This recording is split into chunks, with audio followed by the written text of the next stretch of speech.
Me croyant issu d'une famille ordinaire, mon mari a ramené sa maîtresse chez nous en se vantant que son père possède la moitié de la ville.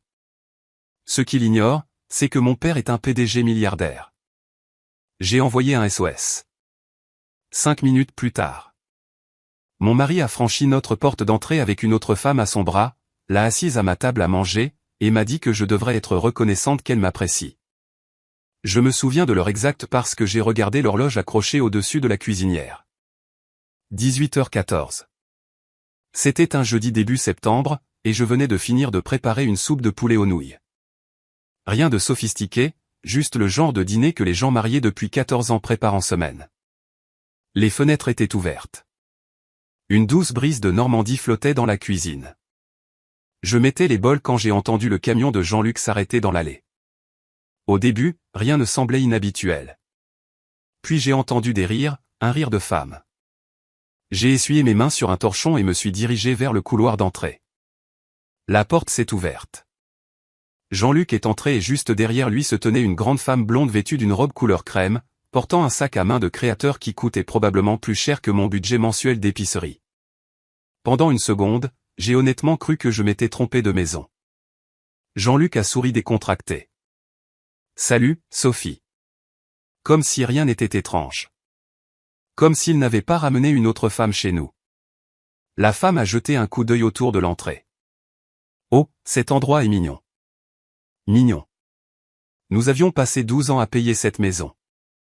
J'ai regardé Jean-Luc. « Qui est-ce » La femme a répondu avant qu'il ne puisse le faire. « Je suis Béatrice. » Puis elle a tendu la main comme si nous nous rencontrions à l'église, comme si elle n'était pas à 1 mètre de ma porte d'entrée, à côté de mon mari. Je n'ai pas pris sa main. Jean-Luc a soupiré dramatiquement. « Pouvons-nous nous asseoir » Je n'avais toujours pas bougé. Que se passe-t-il ? Son expression s'est durcie. C'est à ce moment-là que j'ai su. Non pas à cause de ce qu'il a dit, mais à cause de ce qu'il n'a pas dit. Aucune excuse, aucune culpabilité, rien. Juste de l'agacement. Nous nous sommes retrouvés tous les trois dans la cuisine. Ou plutôt, Béatrice s'est assise à ma chaise, à ma table. Tandis que je restais debout, Jean-Luc s'est appuyé contre le comptoir. Sophie, je vois Béatrice depuis plusieurs mois. Les mots sont tombés calmement.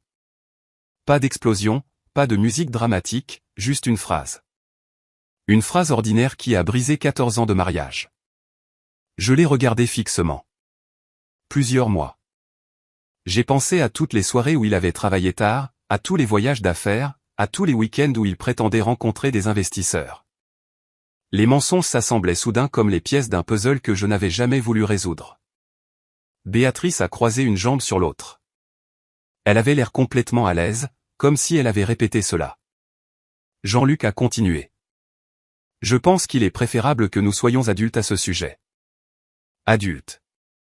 J'ai failli rire. Au lieu de cela, j'ai plié et replié le torchon dans mes mains. Parce que si j'arrêtais de bouger, je n'étais pas sûr de ce que je ferais. Tu me quittes, ai-je demandé. Je passe à autre chose. La façon dont il l'a dit donnait l'impression qu'il mettait à jour son forfait téléphonique. Béatrice a souri légèrement. Pas assez pour être évident, juste assez. Puis Jean-Luc a prononcé la phrase qui me fait encore secouer la tête quand j'y pense. Le père de Béatrice possède la moitié de cette ville. J'ai cligné des yeux. Quoi ? Il a fait un signe de tête vers elle. Alors ne rends pas les choses difficiles. Béatrice avait l'air satisfaite. Jean-Luc a continué. Fais-moi confiance, tu ne veux pas la mettre en colère. Pendant un instant, je me suis demandé si j'avais une sorte d'attaque. L'absurdité de tout cela était écrasante. Mon mari présentait sa maîtresse comme si elle était de la royauté, et je devais en quelque sorte être intimidé. J'ai regardé Béatrice, puis Jean-Luc. Aucun des deux ne semblait embarrassé. Cela faisait plus mal que l'aventure elle-même, le manque total de honte. Je m'attendais à des larmes. Je m'attendais à des cris. Au lieu de cela, je me suis senti étrangement calme. Peut-être parce que la situation était si ridicule. Peut-être parce qu'une partie de moi avait déjà accepté ce que mon cœur n'avait pas encore compris. J'ai posé le torchon. Excusez-moi. Jean-Luc a froncé les sourcils. C'est tout? J'ai hoché la tête. C'est tout. Puis je suis monté. Je l'ai entendu marmonner quelque chose derrière moi. Je m'en fichais. La porte de la chambre s'est fermée doucement. Je me suis assise sur le bord du lit. Et finalement, mes mains ont commencé à trembler. La maison me semblait soudain étrangère. Chaque cadre photo, chaque meuble, chaque souvenir de vacances, 14 ans envolés. J'ai regardé la photo de mariage sur ma commode. Jean-Luc et moi avions l'air si jeunes, si sûrs. Le pire n'était pas la trahison. C'était de réaliser que l'homme en bas n'était plus l'homme sur cette photo. Peut-être ne l'avait-il pas été depuis des années. Mon téléphone était posé à côté de moi. Je l'ai pris, l'ai posé, l'ai repris. Pendant la majeure partie de ma vie d'adulte, j'ai évité d'impliquer mes parents dans mes problèmes, surtout mon père. Non pas parce qu'il ne me soutenait pas, mais parce qu'il était parfois trop soutenant. Quand j'étais plus jeune, papa avait l'habitude de résoudre les problèmes avant même que les gens ne réalisent qu'il y en avait un. En grandissant, ma famille vivait différemment de la plupart des gens, très différemment. Mais mes parents ont travaillé dur pour me garder les pieds sur terre. Au moment où j'ai rencontré Jean-Luc lors d'une collecte de fonds caritative à Paris, j'avais déjà appris quelque chose d'important. Les gens vous traitaient différemment quand ils savaient combien d'argent votre famille avait. Certains devenaient excessivement impressionnés. D'autres devenaient rancuniers. Très peu restaient normaux. Alors je n'ai jamais tout dit à Jean-Luc. Il savait que mes parents étaient à l'aise. Il savait qu'ils vivaient en Ardèche. Il savait que papa travaillait dans les affaires. C'est tout. Il ne posait pas beaucoup de questions. Et avec le temps, le sujet est rarement revenu. Avec le recul, cela aurait peut-être dû m'inquiéter. J'ai ouvert mes messages, trouvé le contact de papa. Pendant près d'une minute, j'ai regardé l'écran. Puis j'ai tapé 2 lettres. SOS. Rien d'autre. Juste ça. J'ai appuyé sur envoyer. Le message a été livré instantanément. J'ai posé le téléphone à côté de moi. Une partie de moi se demandait si j'avais fait une erreur.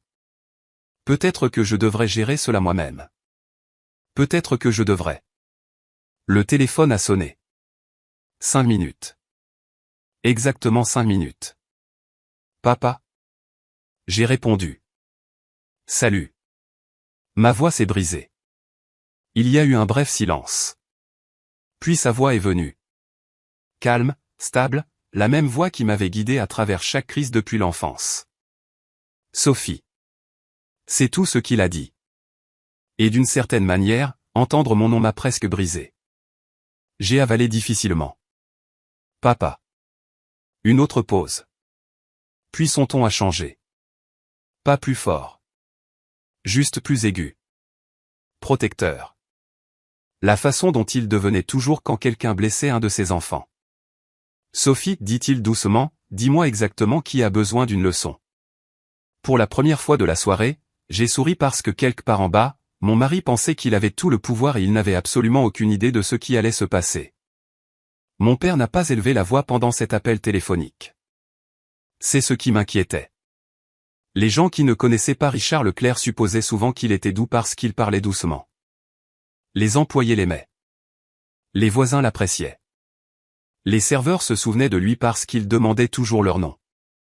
Mais je savais quelque chose que la plupart des gens ne savaient pas. Plus papa devenait calme, plus la situation était généralement grave. Après que j'ai tout expliqué, il y a eu un silence sur la ligne. Je me suis assise sur le bord de mon lit, écoutant les faibles bruits en bas. Une porte d'armoire s'est fermée. Béatrice a ri de nouveau. Papa a finalement parlé. Sont-ils toujours chez toi? Oui. Une autre pause. Tu veux que je vienne? L'offre était immédiate. Pas d'hésitation, pas de questions, juste du soutien. J'ai fermé les yeux. Une partie de moi voulait désespérément qu'il arrive. L'autre partie ne pouvait toujours pas accepter que mon mariage se soit effondré en une seule soirée. Non, ai-je dit doucement. Pas encore. D'accord. Tu n'es pas en colère. Papa a en fait ri. Oh, Sophie. Cette réponse m'a tout dit. Il était furieux. Le lendemain matin, j'ai à peine dormi. Vers 6h30, je suis descendu, m'attendant à de la gêne.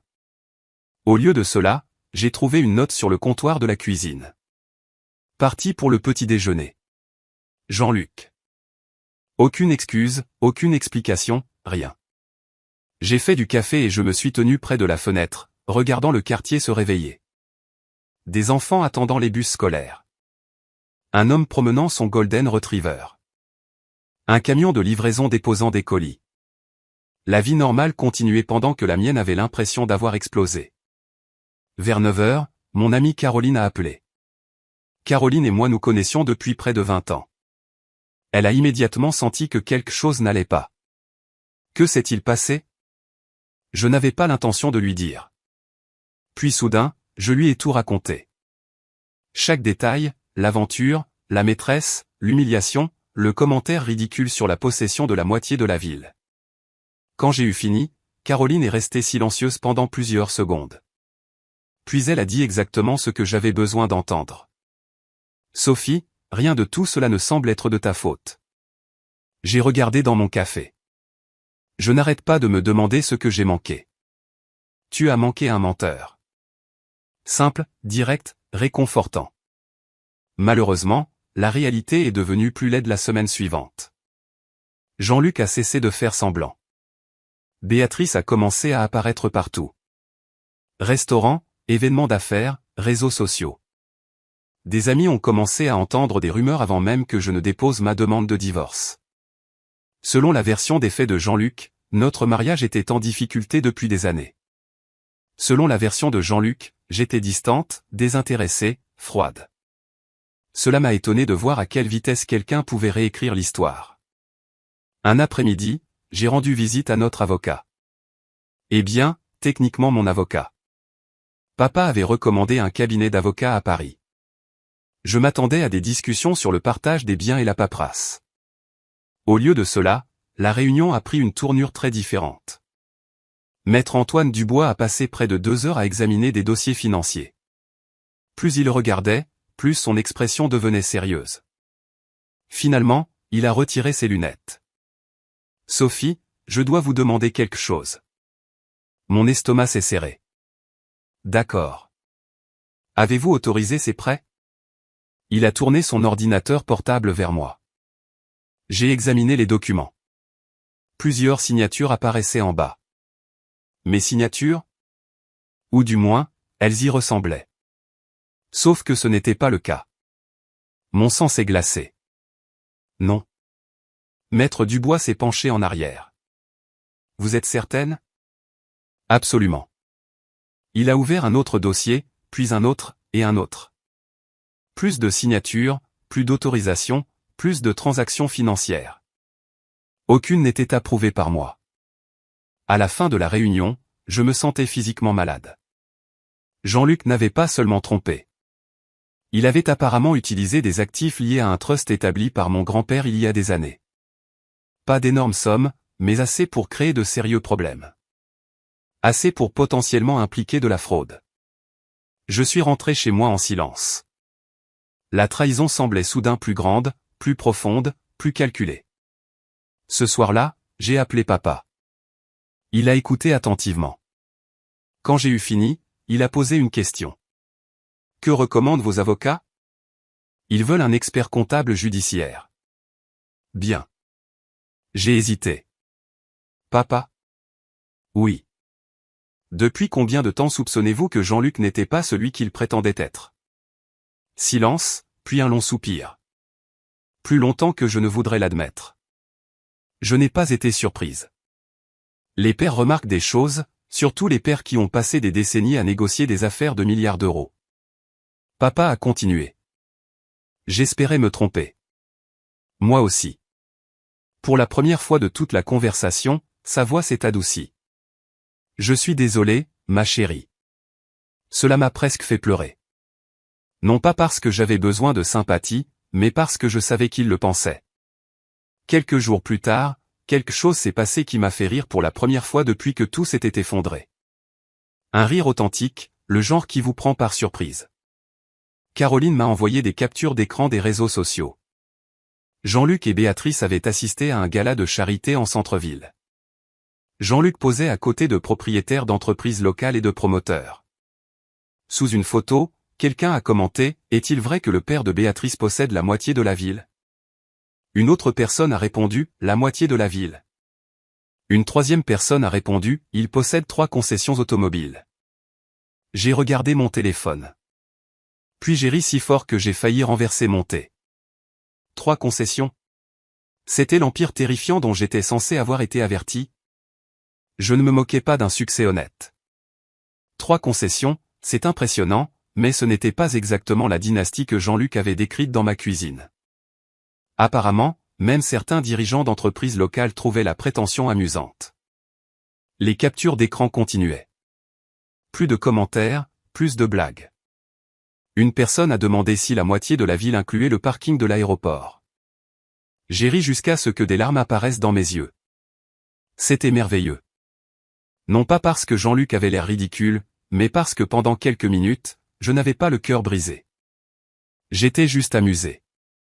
Ce sentiment n'a pas duré. Une semaine plus tard, une autre réunion avec mon avocat a tout changé à nouveau. Maître Dubois a placé plusieurs dossiers sur la table de conférence. Nous avons identifié un autre problème.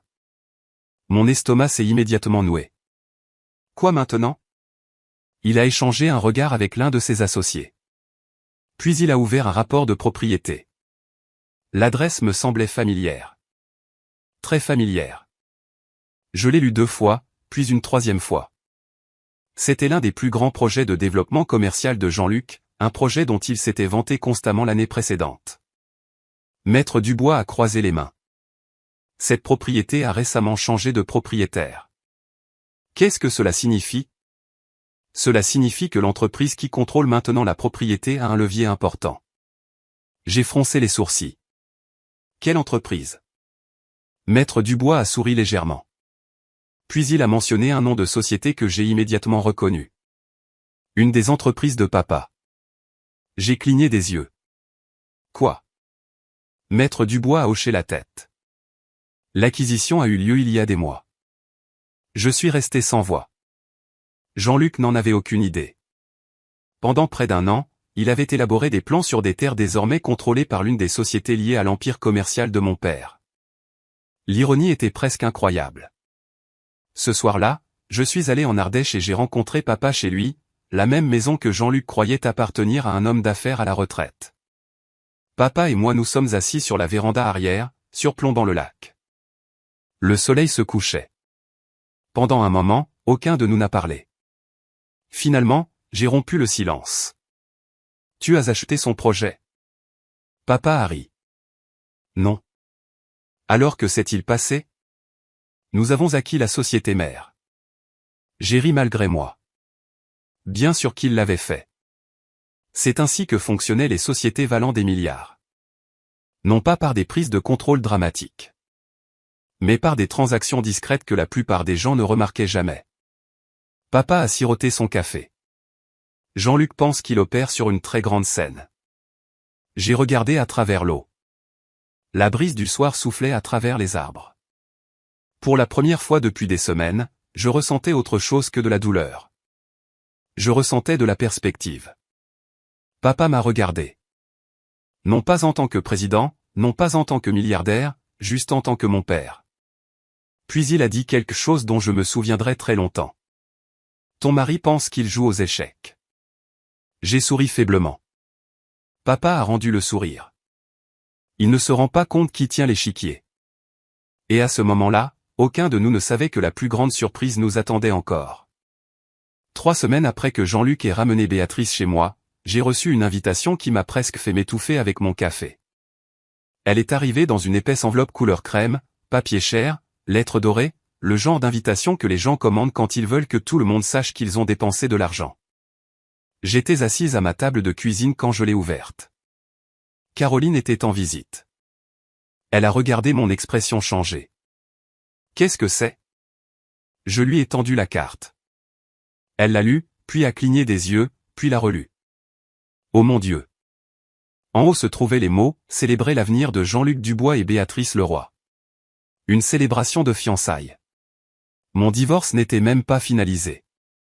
J'ai ri une fois, un rire court et stupéfait. Caroline avait l'air horrifiée. Il fait vraiment ça? Apparemment, oui. L'événement était prévu pour le samedi soir dans l'un des country clubs les plus exclusifs près de Paris.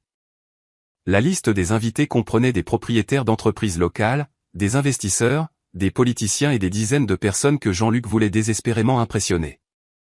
Caroline a secoué la tête. Quel culot! La vérité est que je n'étais même pas en colère au début. J'étais épuisé. Les semaines précédentes m'avaient drainé émotionnellement. Certains matins, je me réveillais en oubliant ce qui s'était passé. Puis la réalité revenait, comme si je plongeais dans de l'eau froide. Je ne dormais pas bien. La nourriture avait un goût fade. Ma concentration avait disparu. J'entrais dans des pièces et j'oubliais pourquoi j'étais là. Pendant 14 ans, j'avais construit ma vie autour d'un mariage. Maintenant, j'essayais d'imaginer un avenir sans cela. À 42 ans, cela semblait plus difficile que je ne l'avais imaginé. Les gens parlent de recommencer comme si c'était excitant. Parfois, ça l'est. Parfois, c'est terrifiant, surtout quand on ne l'a pas choisi. Quelques jours après l'arrivée de l'invitation, je me suis arrêté à une épicerie près de Versailles. Rien de spécial, juste un mardi normal. Je comparais des sauces pour pâtes quand j'ai remarqué deux femmes d'un comité de bienfaisance locale qui chuchotaient à proximité. L'une a jeté un coup d'œil vers moi, puis a rapidement détourné le regard. Je connaissais ce regard. La plupart des adultes le connaissent. Le regard des rumeurs, le regard des commérages. J'ai poussé mon chariot dans une autre allée. Pendant un instant, j'ai pensé à tout laisser derrière moi et à rentrer chez moi. Au lieu de cela, j'ai terminé mes courses parce que la vie continue, même quand votre cœur préférerait se cacher. Ce soir-là, je me suis assise sur ma terrasse arrière avec un verre de thé glacé. Le soleil se couchait. Le quartier était calme. Mon téléphone a sonné. « Papa, comment vas-tu » J'ai souri. Il demandait cela tous les quelques jours. Je vais bien. Ce n'était pas très convaincant. J'ai ri. Non, ça ne l'était pas.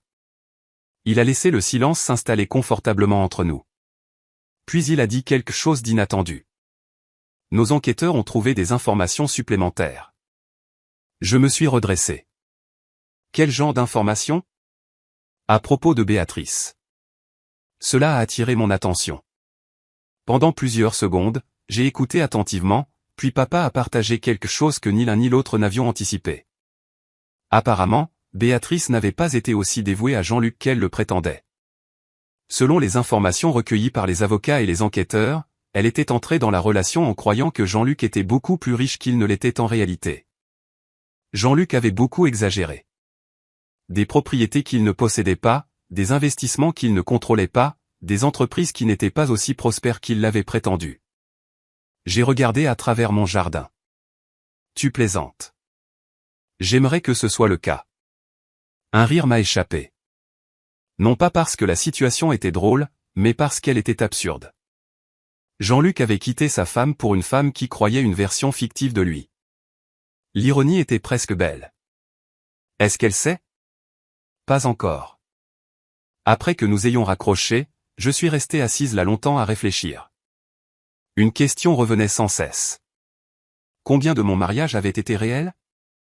Je détestais cette question parce qu'il n'y avait pas de réponse. Les gens ne sont pas entièrement bons ou entièrement mauvais. Jean-Luc n'était pas un monstre quand nous nous sommes rencontrés. Il avait été drôle, ambitieux, gentil avec ma mère, patient avec mon jeune frère.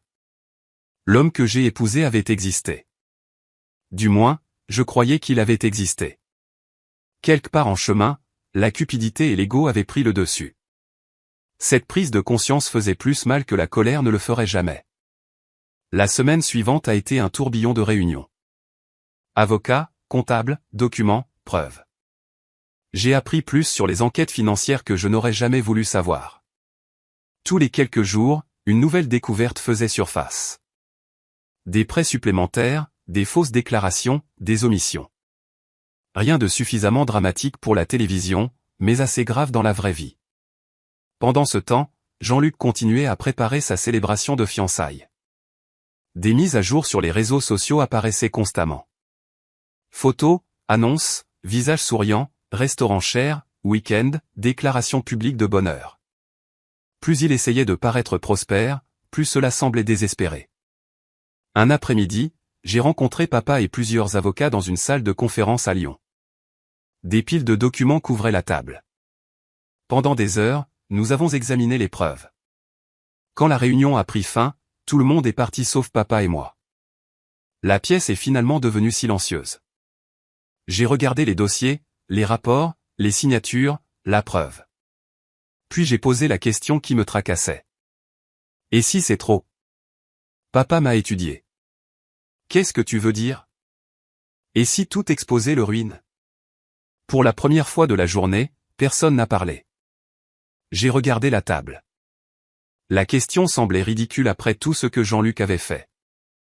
Pourtant, c'était réel. Une partie de moi se souvenait encore des anniversaires, des voyages en voiture, des matins de Noël, les années avant que tout ne tourne mal. Papa s'est penché en arrière dans sa chaise. Puis il a dit quelque chose de simple, quelque chose qui a changé ma façon de voir tout par la suite. La vengeance n'est pas le but.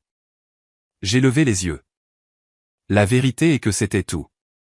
Pas de discours dramatique, pas de sermon, juste une phrase. Et soudain, j'ai compris. Le but n'était pas la destruction. Le but était la responsabilité. Les choix de Jean-Luc ont créé les conséquences, pas moi. Un étrange sentiment de paix s'est installé en moi. La prochaine grande surprise est arrivée 2 jours avant la célébration de fiançailles. J'étais à la maison en train d'organiser des papiers quand Caroline a appelé. Elle avait l'air excitée. Tu ne vas pas croire ça. Qu'est-ce qui s'est passé? Je viens d'avoir des nouvelles de quelqu'un du comité de planification. Je me suis assise. D'accord. Caroline a pratiquement ri au téléphone. Ton père a envoyé une réponse. J'ai cligné des yeux. Quoi? Non seulement une réponse. Elle a marqué une pause dramatique. Il a l'intention d'y assister. J'ai failli laisser tomber le téléphone. Papa n'avait jamais mentionné cela. Pas une seule fois. Pas même un indice. Je l'ai appelé immédiatement. Il a répondu à la 2e sonnerie. Papa? Bonjour, ma chérie. Tu vas à la fête de fiançailles de Jean-Luc? Un bref silence. Puis j'ai entendu de l'amusement dans sa voix. Oui. Pourquoi? Parce que j'ai été invité. Je me suis frotté le front. Tu sais exactement ce que je veux dire. Il a ri. Peut-être pour la première fois de ma vie, mon père avait l'air espiègle. J'ai pensé que ça pourrait être intéressant. Intéressant. Le président d'une société valant des milliards décrivait un déraillement de train imminent comme intéressant. Je n'ai pas pu m'empêcher de rire. Jean-Luc sait qui tu es? Non. Et Béatrice? Non. J'ai ri plus fort. Papa s'est joint à moi. Pendant plusieurs instants, aucun de nous n'a pu s'arrêter. Finalement, j'ai repris mon souffle. C'est incroyable. Peut-être. Puis son ton s'est adouci. Tu n'es pas obligé d'y assister si tu ne veux pas. J'ai regardé autour de ma maison silencieuse.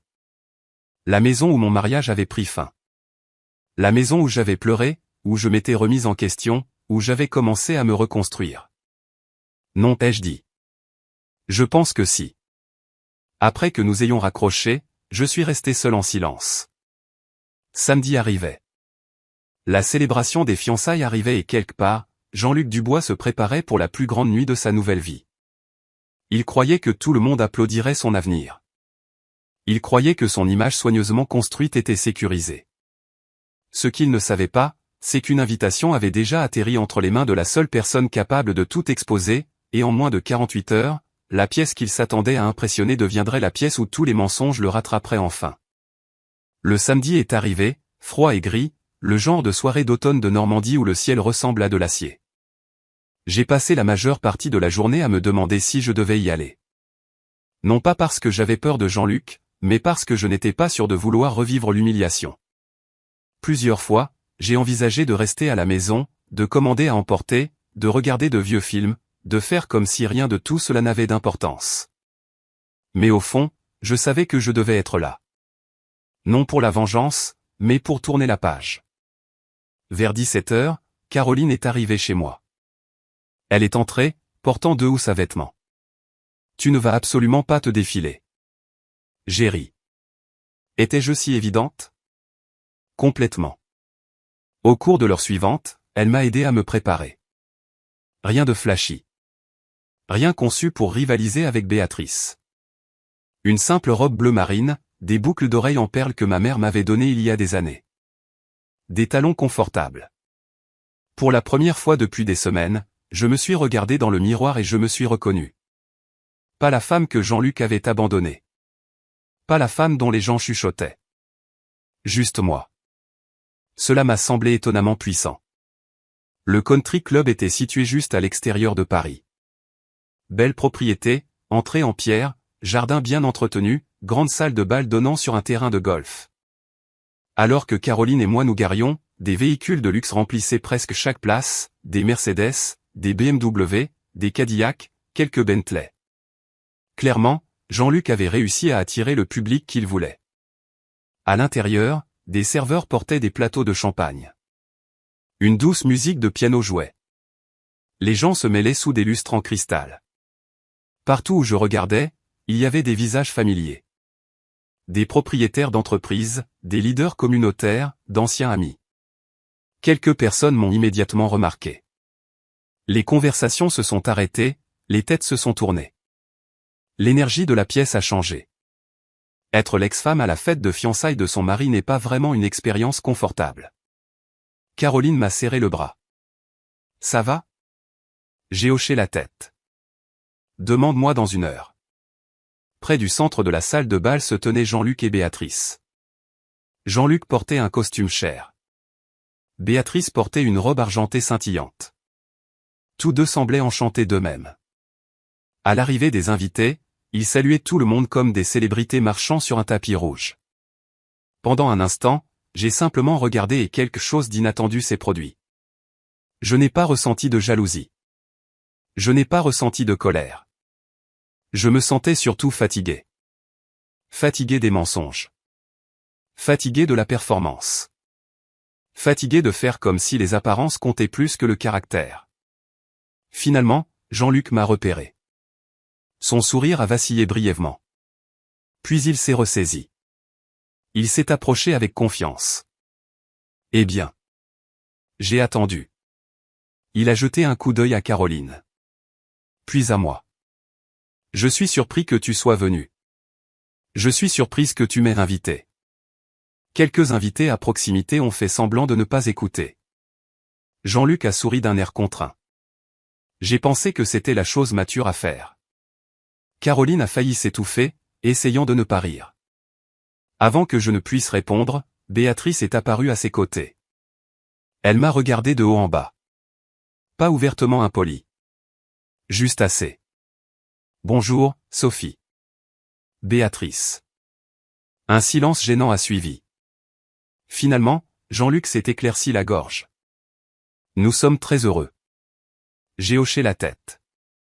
C'est ce qui compte.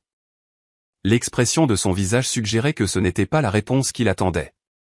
Il voulait une réaction, une scène, une preuve qu'il avait gagné. Au lieu de cela, j'ai pris un verre d'eau pétillante et je suis parti. Pendant l'heure suivante, j'ai parlé à de vieux amis.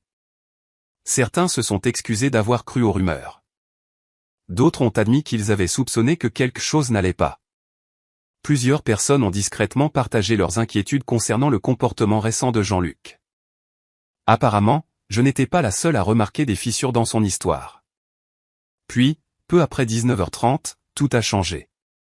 L'entrée de la salle de bal s'est ouverte. Au début, personne n'y a prêté beaucoup d'attention. Un autre invité arrivant en retard. Rien d'inhabituel. Puis, les chuchotements ont commencé. Une voix, puis une autre, puis plusieurs autres. Les têtes se sont tournées vers l'entrée. J'ai suivi leur regard et j'ai immédiatement compris pourquoi. Mon père était arrivé, pas seul. Derrière lui se trouvaient plusieurs cadres supérieurs de sa société, des personnes régulièrement présentées dans les magazines économiques, des personnes reconnaissables dans toute la France. L'effet a été immédiat. La conversation s'est arrêtée. La pièce a semblé se figer. Jean-Luc avait l'air confus. Béatrice avait l'air confuse. La plupart des invités semblaient stupéfaits. Papa est entré calmement. Pas d'entrée dramatique. Pas de grande annonce. Juste une confiance tranquille, celle qui vient de décennies de succès. J'ai vu Jean-Luc jeter un coup d'œil aux investisseurs à proximité, puis aux propriétaires d'entreprises locales. Beaucoup d'entre eux semblaient soudain nerveux ou impressionnés, ou les deux. Papa a traversé la salle de bal, devant les buffets, devant le bar, devant Jean-Luc, devant Béatrice, directement vers moi. J'ai senti ma gorge se serrer. Pendant un bref instant, je n'avais pas 42 ans. J'en avais 12 à nouveau. La petite fille dont le père se montrait toujours quand elle en avait besoin. Papa a souri, puis m'a serré dans ses bras. Une vraie étreinte, le genre que seuls les parents peuvent donner. La pièce est devenue complètement silencieuse. Puis papa m'a embrassé le front et a dit 4 mots simples. Tu m'as manqué, ma chérie. Des halètements ont résonné dans la salle de bal. De véritables halètements. Je me suis légèrement tourné. Le visage de Jean-Luc était devenu complètement pâle. Béatrice avait l'air d'avoir oublié comment cligner des yeux. La prise de conscience se répandait dans la pièce à une vitesse fulgurante.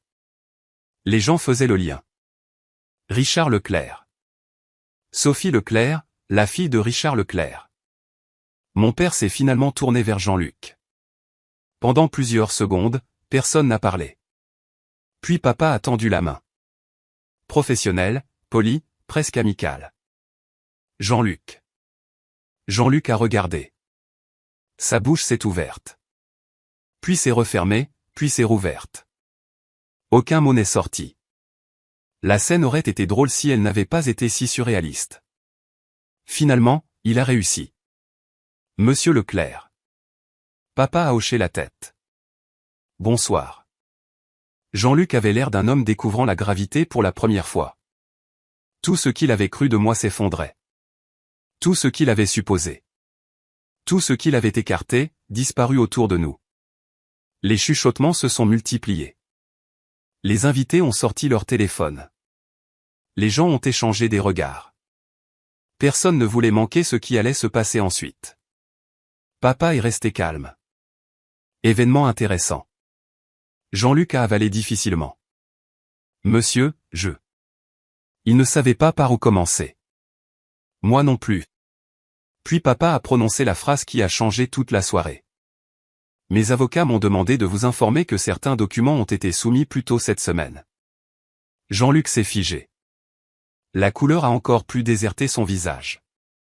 Plusieurs investisseurs à proximité ont immédiatement échangé des regards inquiets. Papa a continué, toujours calme, toujours poli. Dossier financier, documents de prêt, écart de signature. La pièce est devenue encore plus silencieuse. Je ne pensais pas que c'était possible. Apparemment, ça l'était. Un investisseur s'est éloigné de Jean-Luc, puis un autre, comme des dominos qui tombent. Personne ne voulait se tenir trop près d'un problème potentiel. Béatrice a regardé de l'un à l'autre. La confusion s'est rapidement transformée en panique. Quel document ? Personne n'a répondu.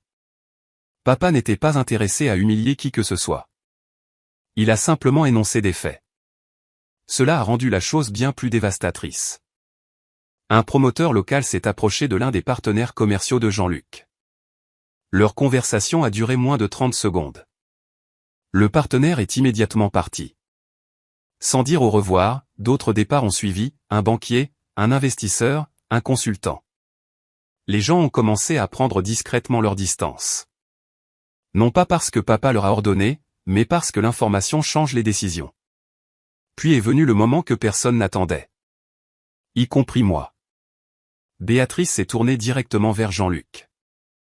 Attends. Sa voix a traversé le silence. Qu'en est-il des propriétés ? Jean-Luc a cligné des yeux. Quoi ? Les développements que tu possèdes ? Personne n'a bougé. Personne n'a parlé. Toute la salle de bal a semblé se pencher plus près. Béatrice a continué. Les propriétés commerciales. Jean-Luc avait l'air piégé. Elle a regardé fixement. Tu les possèdes, n'est-ce pas? Le silence qui a suivi était presque douloureux. Finalement, Jean-Luc a dit la pire chose possible. C'est compliqué. Plusieurs personnes ont ri. Ont réellement ri. Pas fort, mais assez. L'expression de Béatrice a changé instantanément. Tout s'est éclairci. Les exagérations, les demi-vérités, les promesses, l'image, tout cela. Oh mon Dieu! Elle a reculé, puis un autre pas, puis un autre. Je ne peux pas croire ça. Jean-Luc a tendu la main vers elle. Béatrice. Elle s'est éloignée. Non. La pièce a regardé, hypnotisée. Absolument pas. Et juste comme ça, elle est partie. A traversé la salle de bal, est sortie, partie avant le dessert. Caroline s'est penchée vers moi. Je n'avais pas ça sur ma carte de bingo. Pour la première fois de la soirée, j'ai ri. Un rire authentique. Pas cruel, juste honnête. Parce que la réalité était devenue plus étrange que la fiction. Au cours des 30 minutes suivantes, les invités ont continué à partir discrètement, poliment, mais régulièrement, la célébration s'est dissoute autour de Jean-Luc. Pas de cris, pas de confrontation dramatique, pas de discours de vengeance, juste la vérité et les conséquences qui s'en sont naturellement suivies. À 21h, la salle de bal était presque vide. La fête de fiançailles était terminée. Les fiançailles elles-mêmes semblaient également terminées. Et debout seul près du centre de la pièce se tenait l'homme qui croyait autrefois contrôler l'histoire. Puis il m'a regardé. Pour la première fois depuis des mois, il n'y avait pas d'arrogance, pas de performance, pas de public, juste du regret. Il a pris une lente inspiration et a posé la question qu'il redoutait probablement toute la soirée. Sophie? J'ai attendu. Pouvons-nous parler? La salle de bal était presque vide quand Jean-Luc m'a demandé si nous pouvions parler. Quelques membres du personnel débarrassaient les tables. Les verres de champagne s'entrechoquaient dans les poubelles en plastique. Le pianiste avait déjà rangé et était parti. À l'extérieur des baies vitrées, le terrain de golf était sous un ciel sombre de Normandie. Pendant un instant, je l'ai simplement regardé. C'était l'homme que j'avais épousé. L'homme avec qui j'avais passé 14 ans à construire une vie. Et d'une certaine manière, il avait l'air plus vieux que quelques mois auparavant. Non pas physiquement, juste usé, comme quelqu'un qui avait fui les conséquences et qui avait finalement épuisé toutes les possibilités. Caroline m'a touché l'épaule. J'attendrai dehors. J'ai hoché la tête. Papa m'a lancé un regard qui voulait dire la même chose. Quoi qu'il arrive ensuite, ce serait ma décision, pas la sienne, pas celle de quelqu'un d'autre. La mienne. Quelques minutes plus tard, Jean-Luc et moi étions assis l'un en face de l'autre à une petite table près de l'arrière de la salle de bal. La pièce était étrangement silencieuse, presque paisible. Pendant plusieurs secondes, aucun de nous n'a parlé. Puis Jean-Luc a soupiré. Je ne sais même pas par où commencer. Je l'ai regardé. C'est probablement une partie du problème. Un sourire triste a traversé son visage. Je le mérite. Peut-être que oui. Mais l'entendre ne m'a pas donné de satisfaction, juste de la tristesse. Parce qu'il était une fois, c'était une conversation entre deux personnes qui s'aimaient. Maintenant, on aurait dit deux étrangers discutant des débris. Jean-Luc s'est frotté le front. Je n'aurais jamais pensé que ça finirait comme ça. J'ai failli rire. Qu'est-ce que tu pensais exactement qu'il allait se passer? Il a ouvert la bouche, l'a fermée, l'a rouverte. Aucune réponse n'est venue parce qu'il n'y en avait pas. Finalement, il a baissé les yeux sur la table. J'ai été cupide. L'honnêteté m'a surprise. Non pas parce que ce n'était pas vrai, mais parce que c'était la première chose honnête que j'avais entendue de lui depuis des mois. Je n'arrêtais pas de penser que le succès me rendrait heureux. Je suis restée silencieuse. Il a continué, plus j'en avais, plus j'en voulais. Sa voix sonnait fatiguée. J'ai commencé à me comparer à tout le monde. Les promoteurs qui avaient de plus grands projets, les investisseurs avec de plus grands portefeuilles, les cadres avec des jets privés, des gens qui semblaient toujours plus riches, plus importants, plus prospères. J'avais l'impression de perdre. J'ai étudié son visage. Une partie de moi a finalement compris quelque chose. Cela n'avait jamais vraiment été à propos de moi. Pas entièrement. Jean-Luc avait rivalisé avec des gens qui ne faisaient même pas attention à lui. Il avait construit un tableau de bord imaginaire dans sa tête. Et finalement, il a tout sacrifié pour essayer de gagner un jeu auquel personne d'autre ne jouait. Cette prise de conscience n'excusait rien, mais elle expliquait beaucoup de choses. Et Béatrice, ai-je demandé. Il a ri amèrement, un rire court et sans humour. Honnêtement, je ne sais pas. Pour une raison quelconque, cette réponse semblait vraie. Peut-être qu'il l'avait aimée. Peut-être qu'il avait aimé la version de lui-même qu'il devenait autour d'elle. Peut-être ni l'un ni l'autre. À ce stade, cela importait peu. Le silence s'est étiré entre nous. Puis Jean-Luc a levé les yeux. Ses yeux étaient rouges. Pas dramatiques, pas théâtraux, juste fatigués. Je suis désolé, Sophie. J'ai attendu. Il a avalé difficilement. Pour tout. Les mensonges, la tromperie, l'humiliation, le désordre financier, les commérages, tout.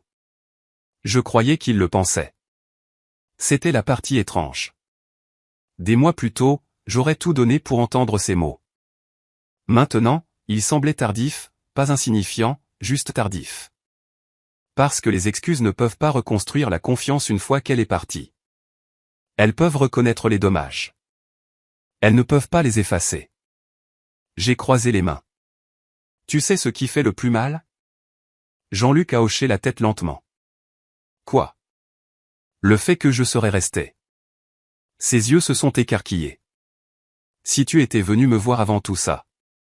J'ai regardé autour de la pièce presque vide. Si tu avais été honnête, si tu m'avais dit que tu étais malheureux. Si tu m'avais dit que tu avais des difficultés. J'ai marqué une pause. Nous aurions pu essayer. La douleur qui a traversé son visage a été immédiate car il savait que je disais la vérité. Nous aurions pu essayer. Pas de succès garanti. Pas de salut garanti. Mais nous aurions pu essayer. Au lieu de cela, il avait choisi la tromperie. Et une fois que la confiance disparaît, il ne reste plus grand-chose sur quoi bâtir. Quelques instants plus tard, il a posé une question que j'attendais toute la soirée. Quand allais-tu me dire? J'ai souri légèrement. À propos de mon père? Il a hoché la tête. Oui. J'y ai réfléchi. La réponse m'a même surprise. Je ne le cachais pas. Jean-Luc a froncé les sourcils. Je ne comprends pas. Le fait que mon père soit riche n'a jamais été la partie importante. J'ai regardé vers les fenêtres, vers le terrain de golf sombre au-delà. Je voulais que quelqu'un m'aime sans tout ça, sans les titres, sans l'argent, sans les suppositions. Pendant des années, j'ai cru avoir trouvé ça. Peut-être que oui, du moins au début. Jean-Luc a regardé la table. Puis il a ri doucement, un rire triste. J'ai passé des années à essayer de devenir riche. Sa voix s'est légèrement brisée. Et j'étais marié à quelqu'un qui ne se souciait jamais de l'argent. Aucun de nous n'a rien dit après cela car il n'y avait plus rien à dire. Finalement, nous nous sommes levés. La conversation était terminée. Le mariage était terminé depuis un moment. Nous reconnaissions simplement la réalité. Jean-Luc a tendu la main, puis a semblé embarrassé par le geste. J'ai surpris nous deux en l'acceptant. Une dernière poignée de main. Un dernier au revoir. Rien de plus. Alors que je m'éloignais, il a appelé mon nom. Je me suis retourné. Au revoir, Sophie. J'ai hoché la tête. Au revoir, Jean-Luc. Et ce fut la dernière conversation significative que nous ayons jamais eue. Le divorce a progressé au cours des mois suivants. Le processus juridique n'a pas été agréable, mais il a été juste. Des enquêtes ont continué concernant plusieurs questions financières. Certaines relations d'affaires ont disparu. D'autres ont survécu. La vie a continué, comme la vie le fait toujours. Béatrice a disparu du tableau presque immédiatement. Apparemment, elle a découvert très rapidement que la réalité n'était pas aussi glamour que l'histoire qu'on lui avait vendue. Caroline a plaisanté en disant qu'elle était partie plus vite qu'un article en solde le Black Friday. Cela me faisait rire à chaque fois. Quant à moi, quelque chose d'inattendu s'est produit. Je suis redevenue heureuse. Pas du jour au lendemain, pas comme par magie, lentement, comme la vraie guérison se produit. J'ai commencé à faire du bénévolat dans un programme d'alphabétisation. J'ai passé plus de temps avec mes parents, j'ai renoué avec de vieux amis, j'ai voyagé, lu des livres, appris à profiter des soirées calmes sans me demander qui pourrait franchir la porte. Finalement, j'ai commencé à consulter sur plusieurs projets caritatifs liés à la fondation de mon père. Non pas parce que j'avais besoin de travailler, mais parce que j'aimais ça. Pour la première fois depuis des années, je n'essayais pas de maintenir une vie. J'en construisais une.